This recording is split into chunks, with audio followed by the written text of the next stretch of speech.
Caesarean വേണ്ടി വരും. എനിക്കോ? തനിക്കല്ല, തന്റെ ഭാര്യയ്ക്ക്. ബ്ലഡ് വേണം. ഇപ്പൊ വാങ്ങിട്ട് വരാം.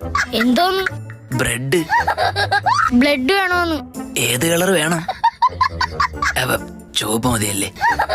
ഇയാളുടെ ഗ്രൂപ്പ് ഏതാ? ഒരുപാടുണ്ട്. നീലാംബരി, നീലത്താമര, നീലക്കുയില്. വാട്സപ്പ് ഗ്രൂപ്പ് അല്ലേ? എടോ, ബ്ലഡ് ഗ്രൂപ്പാ പറഞ്ഞത്. O positive. അപ്പോ തന്നെ ബ്ലഡ് എടുക്ക. താൻ കുടിക്കാറുണ്ടോ? ബ്ലഡ് കുടിക്കാൻ ഞാൻ എന്താണ് കൊതുക? മദ്യപിക്കാറുണ്ടോന്ന്? ഇല്ല ഇല്ല. കുട്ടിക്ക് വേണ്ട സാധനങ്ങളൊക്കെ വാങ്ങിയോ? ഓ, ഷൂവും പേനും ഷർട്ടും ബെൽറ്റും ഒക്കെ വാങ്ങി. ഇവിടെ നേരെ സ്കൂളിൽ ചേർക്കാനാണോ കൊണ്ടുപോകുന്നത്? അല്ല, കുഞ്ഞിന് പ്രോട്ടീന്റെ കുറവ് വരാതെ നോക്കണം. വീട്ടില് പ്രോട്ടീൻ പൗഡർ ഉണ്ട്. അത് ചെറിയ കുഞ്ഞാണ്, അല്ലാതെ മിസ്റ്റർ ഇന്ത്യ അല്ല. ഫസ്റ്റ് ടൈം ആണോ? തല പോകുന്നതാ. അച്ഛനാവാൻ പോകുന്നത്? അതെ. ടെൻഷൻ ഉണ്ടോ? അച്ഛനായ പെൻഷൻ കിട്ടുമോ?